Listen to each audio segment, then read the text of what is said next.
Il y a un phénomène qui prend une ampleur inquiétante et j'aimerais vous en parler dans cette vidéo pour vous éviter un certain nombre d'ennuis.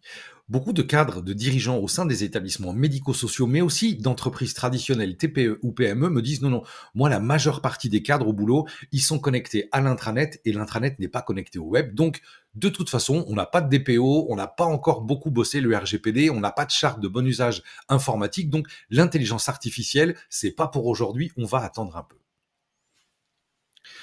Vous êtes vraiment persuadé qu'avec la surcharge de travail concernant la quasi-totalité des cadres, quel que soit le métier, personne n'est tenté de gagner du temps? Eh bien, dans cette vidéo, je vais vous montrer ce que peuvent être des mauvais usages de l'intelligence artificielle et comment il est urgent, dès maintenant, de sensibiliser, je ne parle pas de formation approfondie, juste de sensibiliser vos équipes à un usage raisonné et responsable de l'intelligence artificielle. Je vous explique ça tout de suite.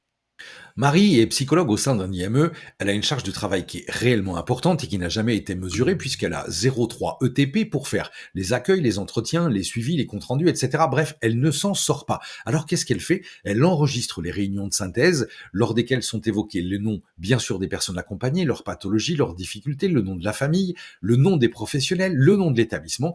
Et une fois que la réunion est terminée, elle extrait un compte rendu qu'elle va tout simplement copier-coller dans ChatGPT, version d'utilisation totalement gratuite pour laquelle les données sont stockées aux États-Unis. Eh bien, ce n'est pas une erreur, c'est une faute.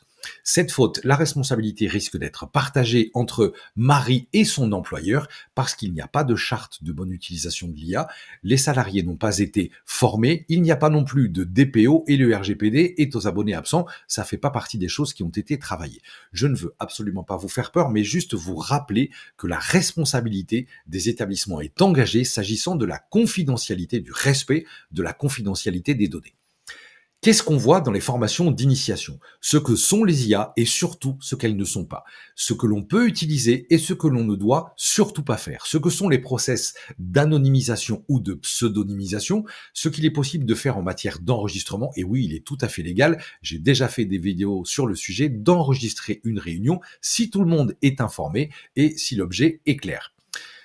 Dans les formations, il est question de sensibilisation, d'anonymisation, de prompt, de process, de vérification, parce que dans l'intelligence artificielle, je le rappelle souvent, mais le mot important, c'est pas intelligence, c'est artificiel. Vous devez avoir la maîtrise, garder le contrôle et vérifier systématiquement les résultats sans copier-coller abusif avant la demande ou après restitution par le moteur que vous utilisez.